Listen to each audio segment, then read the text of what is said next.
welcome back to another Mystery Monday video on my channel. First thing is I do just want to apologize that there was no video on Friday. I don't really know how the video scheduling is going to be going for the next few weeks just because of the holidays and things. Just like everybody, it gets really busy around this time and sometimes I can't find time to film or time to do research.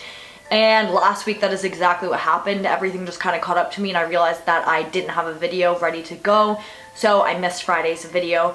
But hopefully this week I will be able to get 2 videos up for you, but just in advance, if anything seems off for the next few weeks, it's just because of the holidays and things like that. But the video that I'm going to be sharing with you guys today is one that I'm super interested in and I'm really excited to share.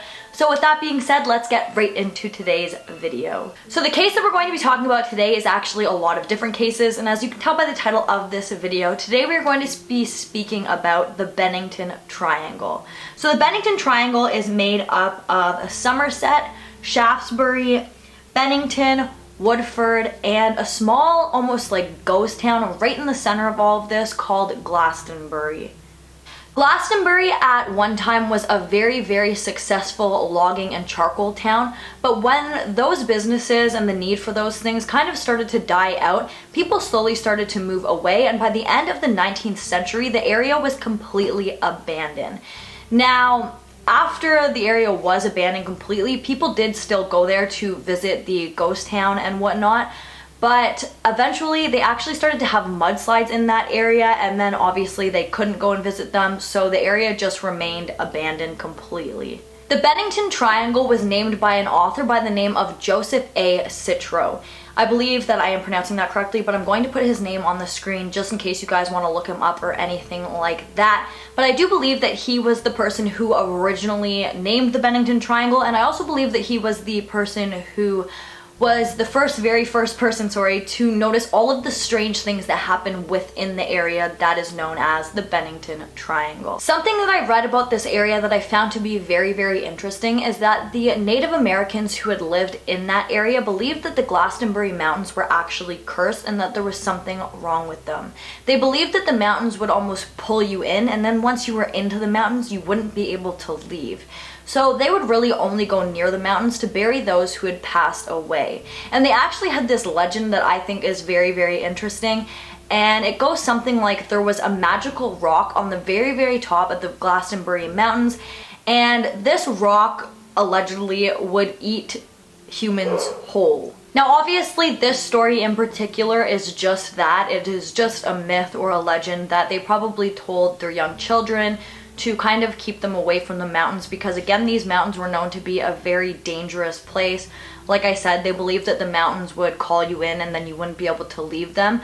But a lot of the other strange stories that I've heard about these mountains actually aren't myths, and we're going to talk about those a little bit later on into the video. But this area has actually been known to have a lot of strange things happening there since the very beginning of the 18th century. So nothing that I'm going to talk about today is anything new to that area. It has always been known to be a strange place where just really unbelievable and unexplainable things have happened. Now, this area actually reminds me a little bit of the Bridgewater Triangle, which I previously talked about on my channel, and I'll have that video linked down below for you guys. But just like that, a lot of strange things have been seen in the Bennington Triangle. Sorry, I got the two confused there for a second.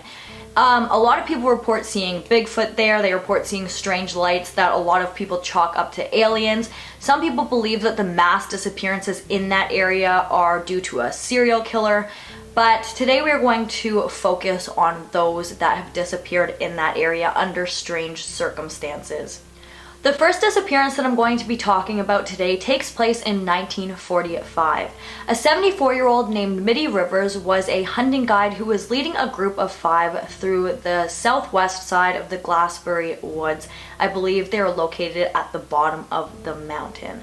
The group of 5 was now headed back towards their campsite, and for whatever reason, Mitty started to walk quite ahead of the rest of the group. They thought that maybe Mitty was just extra tired, or for whatever reason she wanted to get back to the campsite very quickly, and Mitty again knew the area very well. She was a hunting guide, so she would go into the forest quite often to lead these like hunting groups. So she was very familiar with the area. But when the group got back to their campsite, as you have probably guessed, Mitty was nowhere to be found.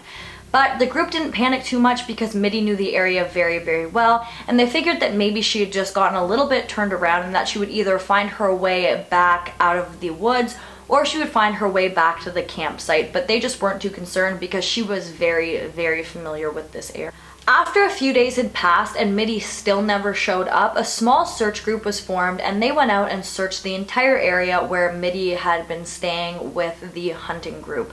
But all that was ever found of her was the shell casing of a shotgun rifle that had been shot, I guess, near a stream or a river that was in that area. Now, this case, again, really perplexed a lot of people who knew about it because Mitty was very, very, very familiar with that area. People who know her say that she knew that area like the back of her hand. So for her to have become so disoriented in that area that she couldn't find her way even out of the woods was just absolutely mind-blowing.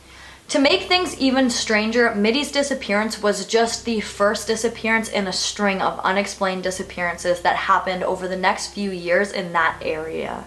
On December 1st, 1946, 18-year-old Paula Weldon, who was attending Bennington College, was just finishing up her shift in the college kitchen area. I believe she was like helping in the dining hall. And once she was done her shift, she decided that she wanted to go for a walk. But before going for this walk, she just wanted to go home and change into some warmer clothes. It was estimated that she arrived at the trail around 4:00 p.m. At this time, after arriving to the trail, Paula actually met with a lot of people, not people that she knew, but people could just identify her because a lot of people had seen her at the trail. One of these was an older gentleman who just asked her how long the trail was or if she knew how long the trail was. And the next set of people who had seen Paula was an elderly couple who were able to identify her because Paula was wearing a very large red jacket that really stood out. The elderly couple said that they had been walking behind Paula for some time when they came to kind of like a bend in the trail, and Paula had been walking a lot quicker than them, so when she had reached the bend in the trail, she kind of went around it, and by the time the older couple had reached the bend in the trail, Paula was out of their sight and they couldn't see her anymore. Multiple people had claimed to have seen Paula headed towards the trail, as well as multiple people who had reported seeing Paula on the trail, so because of that, that's really all that the police had to go on. And so they followed all of those leads, and at this time the Vermont State Police Department actually hadn't been created yet, so other police forces were brought in from all over New York.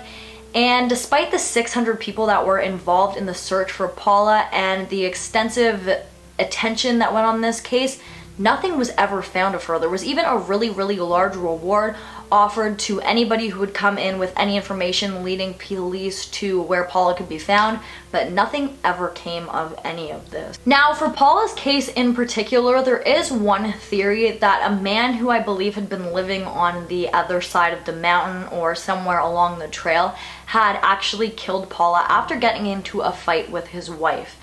There is no solid evidence that this ever happened. The man has never been arrested, nothing like that. But I do believe that the man was walking around telling people this after Paula had disappeared. So that is definitely a theory in this case. But again, there's just no solid evidence to suggest that that is what happened. This man was never arrested. I do think that he probably was brought in and questioned by police, but nothing ever came of that theory. This next case that I'm going to talk about is probably the most bizarre and interesting disappearance case that I have ever come across in my entire life. And I think that this case in particular is what drew my attention to the Bennington Triangle so much and why I am so interested in the Bennington Triangle. If I could do an entire video just specifically on this case, I would do that, but unfortunately there just isn't enough information. But this is definitely one of the most bizarre and interesting disappearances I have ever come across. So James E. Tedford was born in Vermont in 1884. In his adult life, James had actually went on to marry a much younger woman by the name of Pearl. Now, Pearl's case has absolutely nothing to do with the Bennington Triangle or the other disappearances, but I just thought that her case was kind of interesting and it kind of went along with what I'm going to be talking about next, so I did just want to mention it. So James Tedford had been serving in World War II, and when he returned home from being in the military, he found that his wife Pearl had been missing. She was last seen headed towards the store, and after that she was never seen again. But Pearl's case, although strange and tragic, is not the case that I'm going to be really focusing on right now. The case that I'm going to be telling you guys about right now that we are very close to getting into is going to absolutely blow your mind, because I really just don't know how this case could possibly be explained.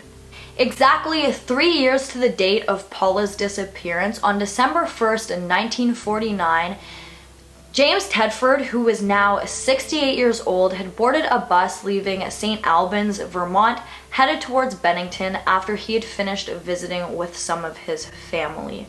So I'm sure most of you already know this, but if you take a bus from one city to another city, depending on how long the bus ride is and whatnot, the bus will make a lot of separate stops. So if you're traveling from here to here, it'll also stop here and here and here and here and several other times before you get to the end of the bus line, I guess.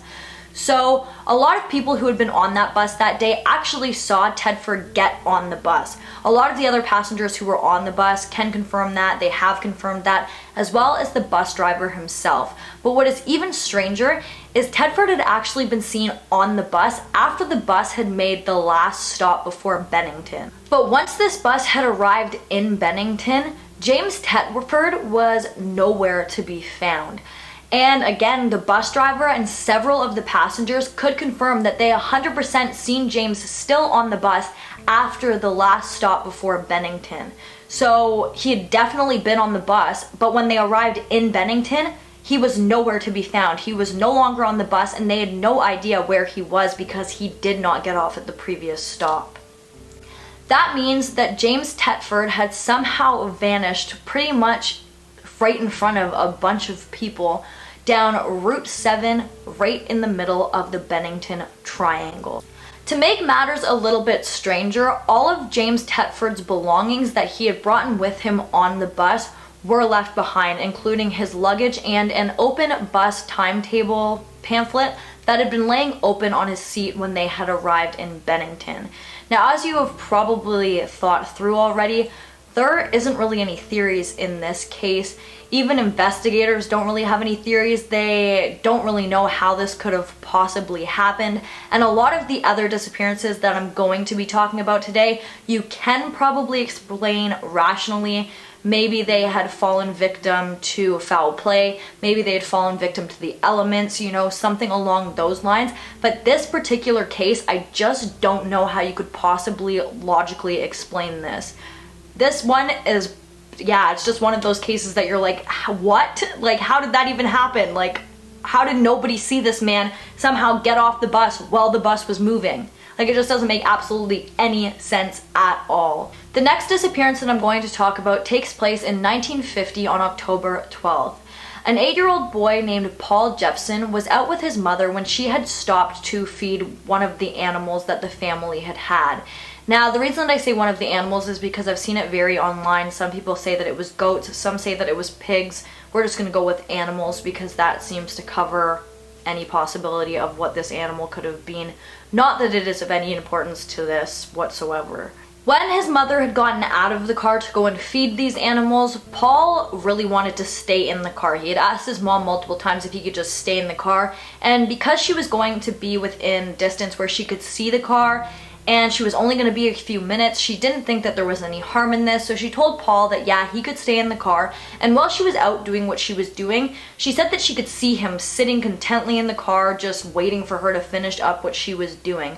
But when she had turned around for just a second to feed the animals, when she had turned back, her son was nowhere to be found. The car was empty and he wasn't there. Paul's mother, just like any panicked parent would, called police almost immediately, and hundreds of people came out to help in the search for Paul.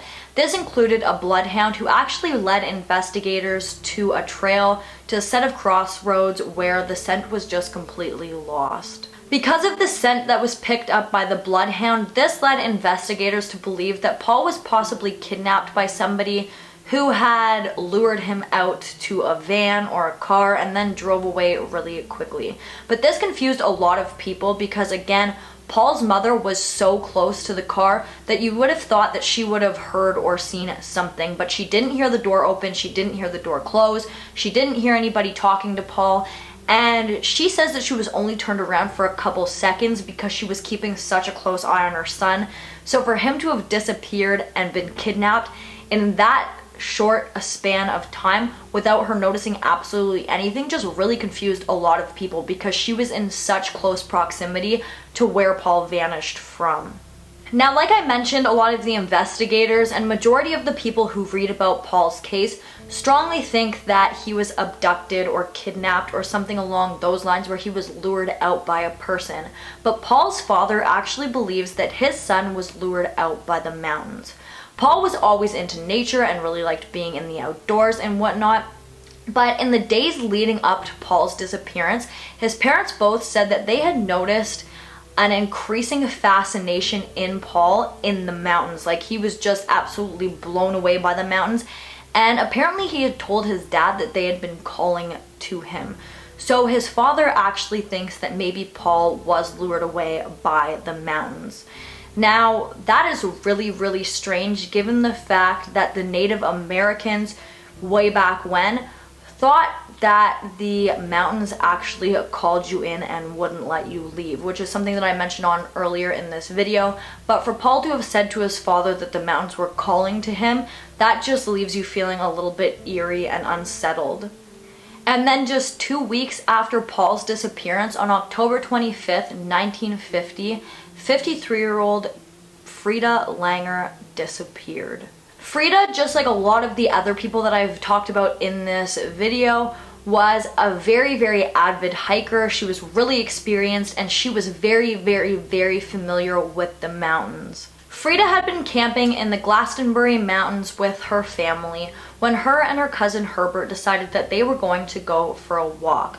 But shortly after into this walk, Freda had actually slipped and fell into a river, so she was all wet, but this didn't deter her. She just wanted to go back to the campsite and change really quickly. So she just said to Herbert, you know, you just wait here, I'm just gonna go change really fast and then I'll come meet you back here and we can continue on our walk. Herbert waited for a little while, but after realizing that he'd been waiting for Freda for an extensive period of time, he thought that something might have been wrong, so he went back to the campsite just to make sure that she hadn't changed her mind and decided not to come and tell him, or something didn't happen to her. But when he had gotten back to the campsite, Freda actually wasn't there.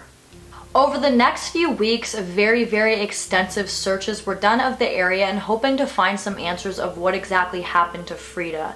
These searches included upwards of 400 people, trained professionals, helicopters, like dogs, you name it, they were out there searching for Freda.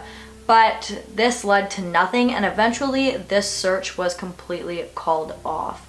Now, this case is so strange because Herbert and Freda had only been minutes into their walk.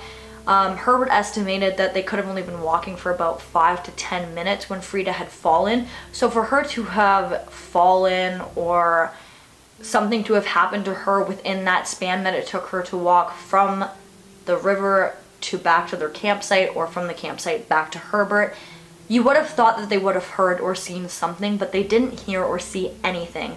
Not just Herbert, but the rest of her family didn't hear or see anything either.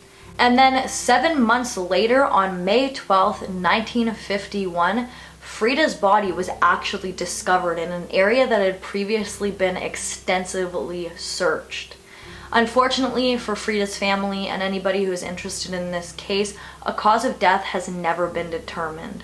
I just think that Freda's case, as well as all of the other cases that I've talked about in this video today, are just so confusing and leave you thinking, what could have possibly happened?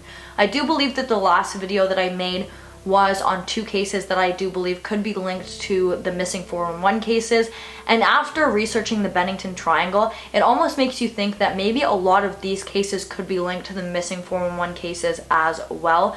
So after that video got so many of your guys' attention and a lot of you guys really did like those ones, I wanted to talk about the Bennington Triangle just to kind of bring attention to this, because I do think that a lot of the cases that happen within the Bennington Triangle are very, very similar to a lot of the missing 411 cases that are widely talked about today. My heart sincerely goes out to every single family of every single person that I talked about today, all of their loved ones and anybody who knew these people.